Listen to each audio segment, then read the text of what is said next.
ಇನ್ನು ಕಲಬುರಗಿ ಲೋಕಸಭಾ ಕ್ಷೇತ್ರದ ಅಭ್ಯರ್ಥಿಯಾಗಿರುವಂತಹ ಉಮೇಶ್ ಜಾಧವ್ ಅವರು ಮತ ಚಲಾವಣೆಯನ್ನು ಮಾಡಿದ ನಂತರ ಮಾತನಾಡಿದ್ದಾರೆ, ನೋಡೋಣ.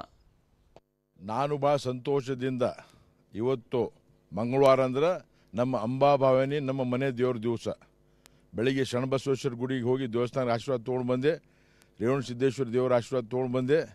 ನಮ್ಮ ತಾಯಿ ತಂದೆ ಅಣ್ಣವ್ರ ಆಶೀರ್ವಾದ ತೊಗೊಂಡು ಬಂದೆ. ನಮ್ಮ ತಾಂಡಾದ ಹನುಮನ್ ದೇವರು ಮತ್ತು ನಮ್ಮ ಮನೆ ದೇವರು ಅಂಬಾಭವಾನಿ ಮತ್ತು ನಮ್ಮ ಹೊರಗಿನ ಸಾಮೂಹಿಕ ದೇವರು ನಮ್ಮ ಅಂಬಾಭವಾನಿ ಅವ್ರ ಆಶೀರ್ವಾದ ತೊಗೊಂಡು ಬಂದೆ. ಇವತ್ತು ಒಂದು ಪುಣ್ಯದ ಕೆಲಸ ಅಂತಂದರೆ ಮತದಾನ ಮಾಡಿ ಬಂದಿದ್ದೀನಿ. ಭಾಳ ಸಂತೋಷ ಆಗ್ತಾಯಿದೆ. ಇದು ಪ್ರತಿಯೊಬ್ಬರು ಯಾರೂ ಮತ ತಪ್ಪಿಸಬಾರ್ದು, ಪ್ರತಿಯೊಬ್ಬರು ಮತದಾನ ಮಾಡಬೇಕಂತೇಳಿ ಎಲ್ಲರಿಗೆ ಕರ್ನಾಟಕದ ಸಮಸ್ತ ಬಂಧುಗಳಿಗೆ ನಾನು ವಿನಂತಿ ಮಾಡ್ತೀನಿ. ಧನ್ಯವಾದಗಳು ಸರ್. ನನ್ನ ಜೊತೆಗೆ ಎಲ್ಲ ನಮ್ಮ ಬಾಳು ಜಾಧವ್, ಗುರುನಾಥ್ ಜಾಧವ್, ನಮ್ಮ ಎಲ್ಲ ಬಂಧುಗಳಿದ್ದಾರೆ, ರಕ್ತ ಸಂಬಂಧಿಕರಿದ್ದಾರೆ. ಭಾಳ ಸಂತೋಷದಿಂದ ಅವರು ಮತ ಹಾಕ್ತಾ ಇದ್ದಾರೆ. ಇಷ್ಟು ಹೇಳಿ ನಿಮಗೆ